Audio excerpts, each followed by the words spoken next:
Right. Good afternoon to members of the media. Thank you very much for coming to our press conference on a Saturday afternoon in the middle of the qualifying rounds of the World Cup. Very interesting results yesterday. Holland 5, Spain 1 for all the Spanish team lovers. But we shall see how the thing progresses. Last World Cup, Spain also lost their first game and went on to win. But the team is getting a little older now, so they may not be on top of the game. So thank you very much for coming this afternoon.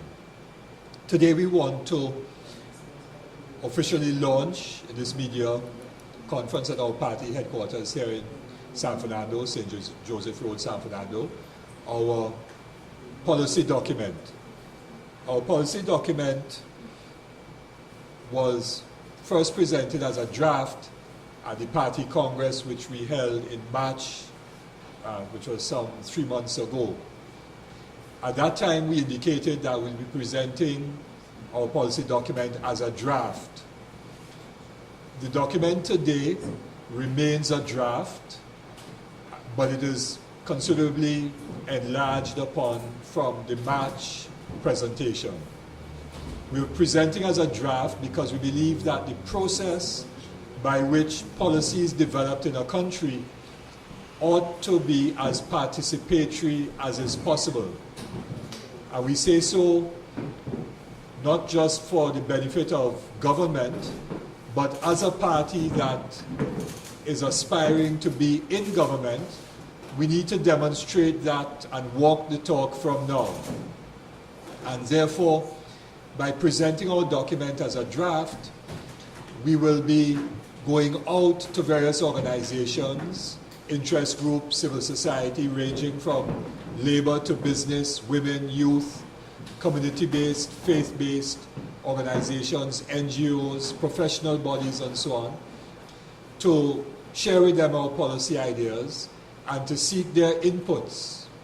We'll also be having cottage meetings and other meetings, not only with party supporters and members, but with focus groups of professionals and persons who are experts in the fields that we have addressed.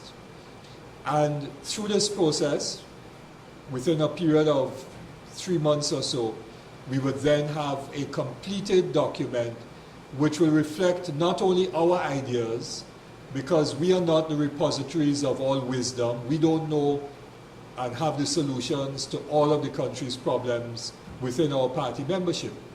But through that process of engagement and dialogue and debate and criticism and all of that, we expect in about 3 months to have a document that truly reflects a tremendous consensus on the way forward for Trinidad and Tobago. In addition to that, what we are presenting today is part one. Part one, which identifies some 9 or 10 visions for Trinidad and Tobago out of what we will end up with, which is 21 visions for the 21st century. That is our direction, 21 visions for the 21st century. We are presenting the first installment, and I'll indicate what those areas are as we go through in a short while. Summary presentation, because our document already is, I think, somewhere over 80 or 90 pages long. What it represents is the tremendous experience, the wealth of knowledge which we have generated and developed through the years of work at the level of our activists, of our members, of our party executive, in their spheres of activity, in communities, in culture, in the labor movement, in the youth movement, and so on.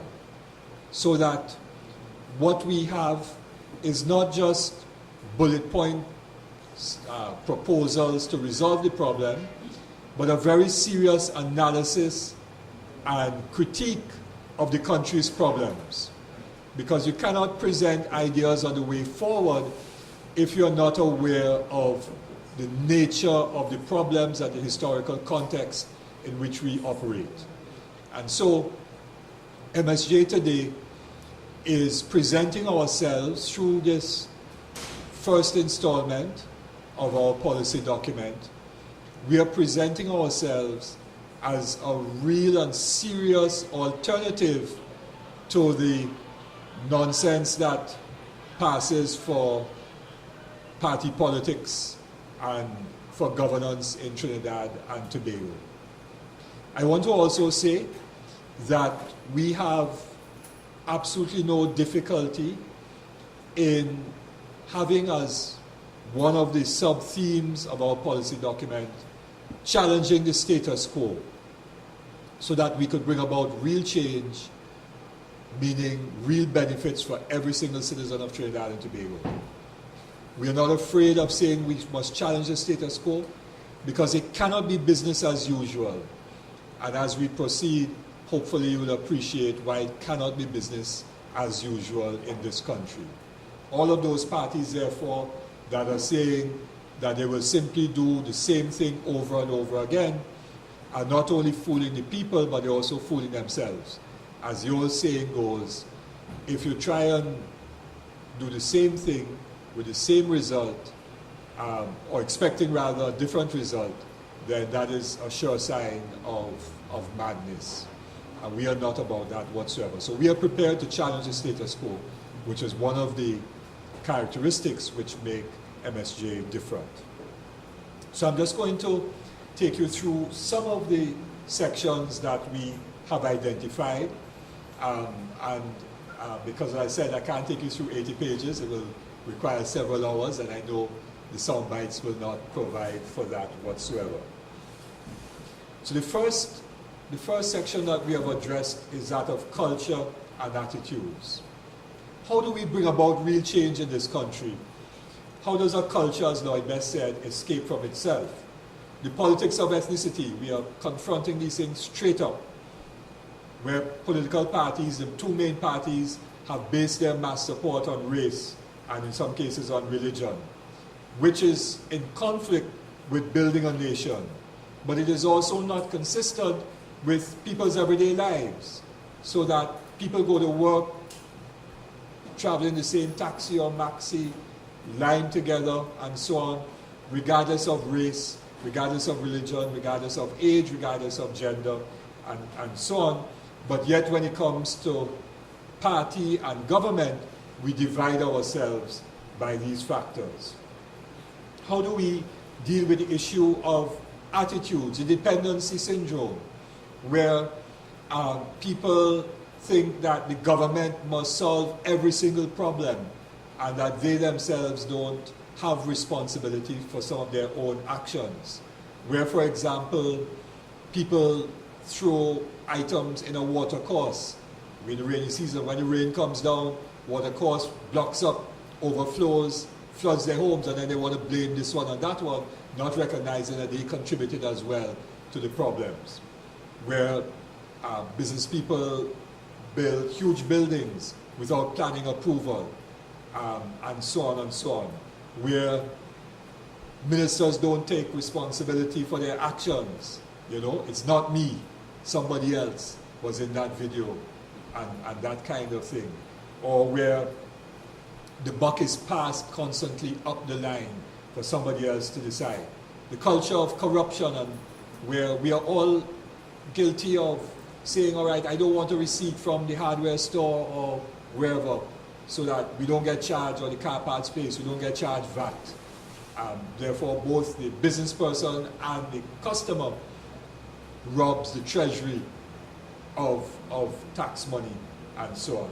How do we address this fundamental question? Because you could have the best ideas in the world, unless we have a culture where we have responsibility and so on, then we are not going to move things forward. So we have to change institutions, but it's not just about changing institutions. We have to have the example at the top. Because if you have at the top a situation where a child, for example, school child, asks the Senate President, how come that minister isn't fired yet? And some long excuse was given. Clearly, if the example is not set at the top, then the whole society will not change. And we tend to walk the talk. And it also involves political education. governance, and under governance there are a whole series of things that we have addressed. Constitutional and institutional change, corruption and white-collar crime, the relationship between Tobago and Trinidad, and so on. And we have addressed this in great detail. I'm not going to take you through all of our proposals on constitutional reform. Public service reform, which we have tackled. Justice system reform, the slow pace of criminal justice, justice delayed being justice denied, self-determination for Tobago. We have looked at the issue of public procurement legislation, the financial intelligence unit, whistleblower legislation. I'll just give you some information that even though we have a public procurement bill which was passed by the Senate, there are some gaps. For example, the issue of the disposal of assets. If Lake Asphalt, just to call a name, is leased out to a Chinese firm, that does not fall under the public procurement legislation, although the public procurement legislation is entitled Public Procurement and the Disposal of Assets. And when you look at the definition in the Act or the bill, assets is defined as all real assets, but the detail only deals with obsolete equipment and machinery. So there's nothing that covers the leasing of land to some private investor next to Movie Town. It doesn't deal with lease out and farm out of Petrotrin's assets. It doesn't deal with a possible lease of Lake Asphalt or the sale of Caroni lands. And if the media goes on that link road from the highway back to Reform, you know that link road, past the Tech substation area, you will see a huge batching plant. That is agricultural land supposed to be allocated to small farmers in 2-acre plots. How then did Jusamco or whoever get access to that? The bill is deficient in that regard. We have addressed that. The FIU, for example, said that in 2012-2013, there were $283 million worth of reported suspicious transactions.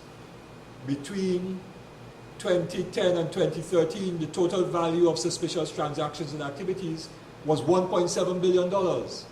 Not a single person has been arrested, although there's $1.7 billion of suspicious transactions and so on, which suggests money laundering and serious fraud. So we address the issue of the deficiencies in the FIU and the legislation and so on. In terms of the economy, we talk about sustainable jobs and decent standard of living for all. The question of the energy sector. We refer to the preamble to the Constitution. Let me just give you some information, for example, about the energy sector. That because we have locked ourselves into some long-term arrangements that have not been renegotiated for our LNG, we could be losing up to $13 billion a year from some of our gas contracts coming out of LNG. This is not TT dollars, this is US dollars, which is no small money. That is money that is going into the pockets of the multinational corporations, BP, BHP, Repsol, and so on, rather than dealing with poverty, job creation, stopping flooding, dealing with the crisis in the healthcare sector, dealing with schools that are run down and in need of repair, and so many other things that need to be redressed and addressed. We are going to deal with that because we are prepared to tackle and challenge the status quo. The other parties are not prepared to do that. And there are other things, for example, there are some estimates that say that outside of the energy sector, as much as 15 billion TT dollars goes uncollected. Why? Because some of the business people who don't pay taxes are the ones who have financed the political parties. And we are saying we are going to challenge the status quo and go after all of those who don't pay the taxes, because that $15 billion in uncollected taxes means hospital beds, medicines for people in the hospitals, school places, and so much else that needs to be done in terms of social infrastructure in Trinidad and Tobago, and avoiding us having to borrow from the Chinese and then have Chinese workers come into the country and have them working as laborers while Trinidad and Tobago nationals are unemployed and lining on the block. We are prepared to challenge the status quo. Crime. 42 days since the assassination of Senior Counsel Data Sitahal, no arrest. 2 children, 9 and 15, 2 brothers assassinated. Just talking about the last 2 weeks. 2 teenagers shot and killed by the police. One, a young man who won us a bronze medal at the last Clifton Games. His cousin, according to one NGO representatives who I saw, a theater in the communities, a representative, Mr. Stephen Edwards, he said that this other young man was perhaps potentially one of our greatest footballers. 2 young teenagers, cousins, shot and killed by the police. The murder toll, according to one of the newspapers today, is now at 196. That was of yesterday. So maybe by the end of the weekend, we'll hit 200. We're not yet halfway through the year. We have to deal with that. We are prepared to deal with the status quo. You cannot talk about crime and violence in our society unless you address the underlying root causes of the culture of violence, the alienation of young people from the society, the fact that the education system has failed our young people, in particular our young boys and our young men. You cannot deal with crime unless you deal with what I just referred to before with respect to money laundering and the drug trade and so on, and the gun trade in the country and human trafficking and other things like that. We deal with education, which is a linchpin of development. Our education system has failed, and we have many detailed proposals with respect to education. I just pulled up one quote about Finland, which has perhaps one of the most developed education systems in the world. And it's interesting, a person writing about the Finnish experience said that their objective was never excellence, it was equity. And we are about social justice and equity. So we are going to transform the education system so that every child can have the opportunity to develop to his or her full human potential. Labor and Social Security. We are prepared to and committed to reform labor legislation. And I'll be speaking to this issue on Thursday on Labor Day. We are the only political party that is prepared to implement major reform of labor legislation, to give workers and trade unions an unfettered right to strike, to ensure that workers have the right to join a trade union of their choice by reforming the whole process of recognition for trade unions and so on, to give workers the right to free collective bargaining, to implement major pension reform, to ensure strong social security so that no senior citizen lives in poverty in Trinidad and Tobago. We have major reforms proposed for labor and social security. Excuse me. We have tackled the issue of youth in a very fundamental way, having regard to the fact that many of us, many members of our party, have been very active in the youth movement in this country over the last 15 years. In fact, the current and the immediate 2 past presidents of the Trinidad Youth Council are activists or leaders of the MSJ. So that the current president of the Trinidad Youth Council, Sean Nicholson, is an activist member of the MSJ. Ernesto Kiza is an activist member and is the coordinator of the Southwest Peninsula work of our party, Southwest region of our party, and Akins Vidal, who is here as our party organizer, was also a president of the, as I was going to say YSJ, of the Trinidad Youth Council. and one of our candidates who for the last local government elections, who's here with us today, Daniel George, was also an executive member of the Trinidad Youth Council and very active in youth work. We have in Ozzy Warwick, perhaps the most experienced and best peer educator in the Caribbean in HIV/AIDS, and one of our other officers who is here, Abigail Harry, is also an extremely experienced peer educator and leads a community-driven project in HIV/AIDS work and in youth work. So coming out of this tremendous experience in youth activity, we have a youth project and policy which challenges the status quo, where governments seek to co-opt the youth movement for party and government ends, rather than empowering young people to ensure that the interests of youth is protected and advanced. And then our policy document, which we rolled out for the local government elections in November of last year, October, November last year, has been incorporated in our policy document as well in terms of local government. There are two sections of our policy document which will be incorporated in what we will be sending out next week, and those two areas are energy and the relationship between Tobago and Trinidad. Those two areas were to be in the CD, which we are giving you in a short while, because we're giving you a CD, but I'm not sure that they got included in the CD, but we will email you those two sections, energy and Tobago and Trinidad, later today, later this evening. And that will complete the first installment of our policy document. In part two, we're going to address agriculture. In fact, we might very well incorporate agriculture by Monday or Tuesday.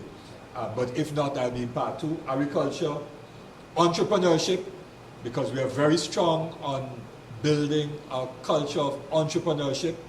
We root it in the work of Lloyd Best and Eric Sincere in the Maroon firm, which is the firm that does not rely on external technology, foreign exchange in order to survive. We're talking about building firms that are rooted in our local capacity and knowledge and local resources. We have a section on entrepreneurship, health, housing, and community development, which is going to be critical, infrastructure and transport, international relations and foreign affairs, the steel pan, although we have some sections on culture in terms of the economy in what you're receiving today. There's going to be an additional section on the steel pan. We're going to address sport, science and technology, water and the environment, and although we have already touched tourism, we will expand that in part two, in installment two, so that at the end of it, and part two will be completed by well before the end of July, you will see in the subheads, 21 subheads, which will incorporate therefore the 21 visions for the 21st century as we challenge the status quo in order to bring about real change which will benefit all of the citizens of Trinidad and Tobago. So that, in essence, is what we would like to share with you this afternoon. And I know that the CD, when you get it, will make for interesting reading. But we are going to be sending out this document, as I said, to all interest groups come Monday. They'll get it in their inbox or by hard copy or on a CD. And there'll be no hacking or any such thing like that, rest assured. So any questions? David, I want to go straight into the meat of this, a little piece of it. The Prime Minister made a statement yesterday via press release, where she said that she wasn't going to, she had no evidence of it, and she's keeping on adding Roberts. what is your personal take on it? Because his political party is asking him to reject him from the party. And the Prime Minister is keeping him on. Okay. We don't have a personal position on this. This is a party position. The party position is that the Prime Minister's decision is inappropriate, quite obviously, but both the Prime Minister's decision and Mr. Roberts have already been judged in the Court of Public Opinion. And the Court of Public Opinion, as referenced by the young student at that session with the Parliament, the President of the Senate and so on, very clearly are of the view that he should no longer be a Minister of Government, both for that and the issue of the life sport, and should not be a Minister of Government. And therefore, the decision of the Prime Minister really is immaterial insofar as the Court of Public Opinion is concerned. And that is just one more example of bad governance in Trinidad and Tobago. And it'll be interesting to see what the COP does. They have a position which is in conflict to that of their coalition partner. And it will be interesting to see if the COP decides to stand on principle or whether they'll once again bow to expediency. But in terms of our positions on governance in our policy document, you will see very clearly that we have, for example, built into our proposals the right of recall, the issue of a differently configured parliament, both in terms of the House of Representatives as well as a differently configured Senate, which we are calling the Senate, the House of the People, and so on, where interest groups are represented. And therefore the whole culture and practice of politics and governance will be fundamentally different in Trinidad and Tobago with the policy proposals that the MSJ have. And therefore, the likelihood of that kind of thing happening and not being addressed seriously would be far diminished. Krishna. You made mention of crime and in particular the police killing. The police have come under fire for their excessive force and these recent spate of police killings. So how does the MSJ view this, and what are some of the MSJ's recommendations? Okay. The statement that by the Prime Minister about unleashing the dogs of war was a very unfortunate one and misdirected, coming as it did just days after several police killings. The director of the PCA, the Police Complaints Authority, has made some very important statements that suggest that it is not only the MSJ, because we issued several press releases, as you know, expressing our concern about this, that unless and until there are very quick, transparent, and independent investigations of these police killings, there can be no trust and confidence with respect to the relationship between the police and the communities.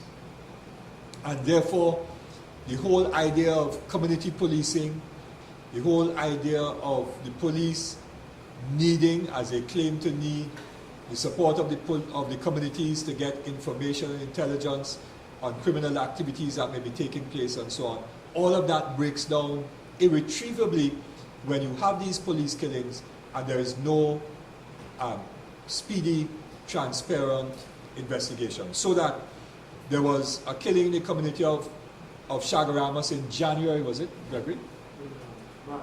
March of this year. And Gregory Fernandez, PR of the party, and Kizzy Monsigi, who is here and was our candidate in that area, went into the community and interfaced with the community and so on. And to date, well, the director of the PCA said that it took more than 2 months before the police report of that matter came to her. And therefore, a lot can transpire between the date of a killing and the date of the report, and for the PCA now to be able to do its job and get independent information about what took place becomes very difficult, and therefore the public may never know the truth of the matter. Our position is several-fold. The solution to crime is not extrajudicial killings or killings by the police. We're not now talking about a situation where there's a clear case of a police shootout or something like that with bandits and so on. We're not talking about that. We're talking about where there are very questionable circumstances, particularly with young children and so on.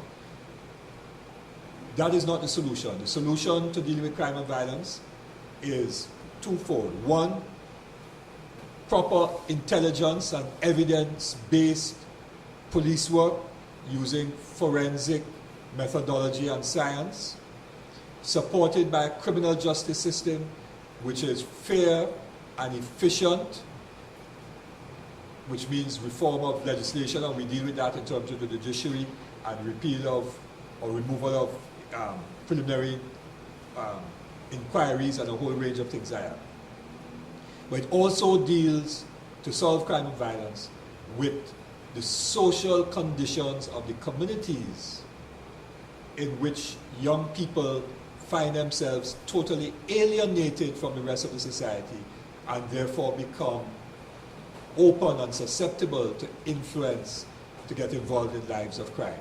We have to address that social crisis, which deals with social interventions, not handouts, not make-work programs, not PR things like life sport and so on, but real social interventions to move people out of poverty into sustainable, decent jobs where they could fulfill their human potential.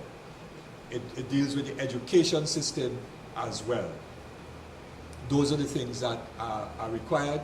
It also requires dealing with white-collar crime, which I mentioned. It also requires dealing with corruption within the police service to make sure that we don't have corrupt elements, or at least minimize any attempt for corrupt elements to operate in the police service, and so on. It certainly is not about militarizing the society with armored vehicles and with giving the soldiers the right to arrest and so on. Those are not the solutions. And our detailed proposals on the education, crime, reform of the justice system, dealing with corruption and white-collar crime, youth, together will, we think, significantly address. And we are open to having dialogue with others to strengthen our policy positions in all of these areas.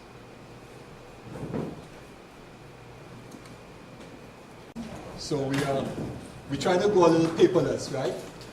Because it's a very substantial document. So this is what we are providing, a CD with our policy document.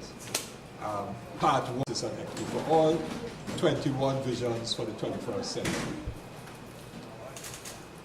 Let me just, all the members of the executive. To my far left, we have Dr. Roosevelt Williams, Deputy Political Leader. To my left is our Deputy Chairperson, Andrea Ali. To my right, Ozzy Warwick, our General Secretary. To his right, Atkins Vidal, Party Organizer. And to his right, we have Gregory Fernandez, our PRO. And we are supported by a number of other activist members and persons leading some of our areas of work. We had a drafting team that worked on this of 4, which included Atkins Vidal, Dr. Roosevelt Williams, myself, and Rosamay Whittier, who chaired our drafting team. She was just working on this, which is why she's not sitting here, but she chaired our drafting team. Yes? And as we mentioned, you know, Dukran said that Carolyn's drafting on the manifesto, but they are on our drafting team as well. Okay? Right, so just make sure everybody gets.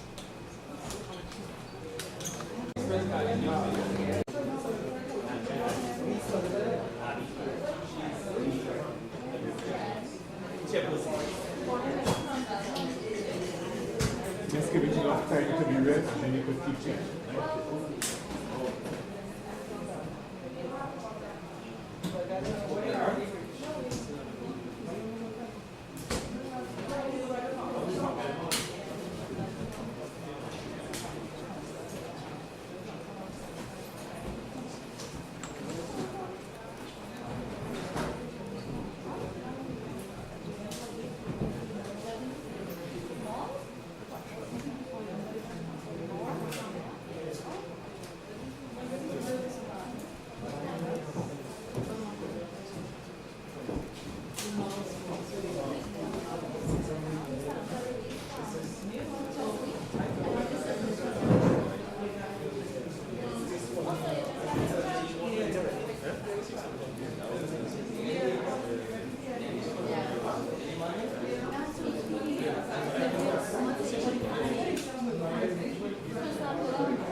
Okay,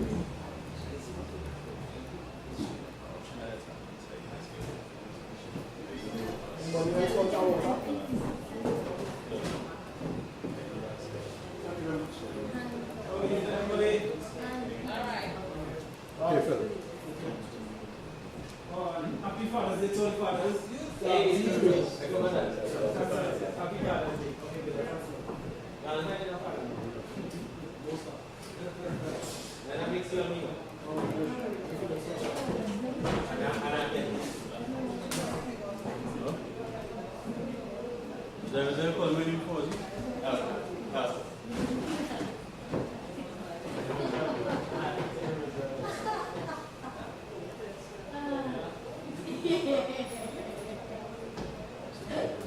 Person who put out.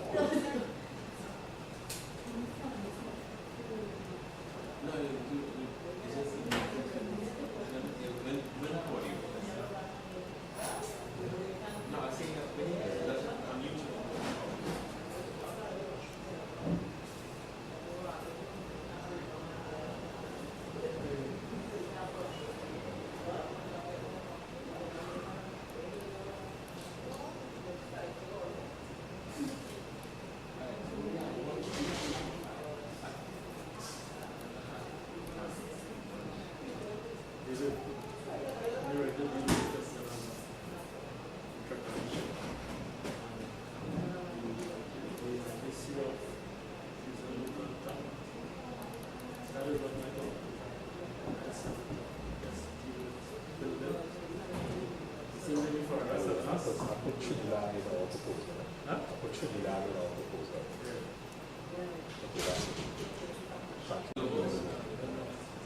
Yeah, so Gregory, I put Trinidad in there.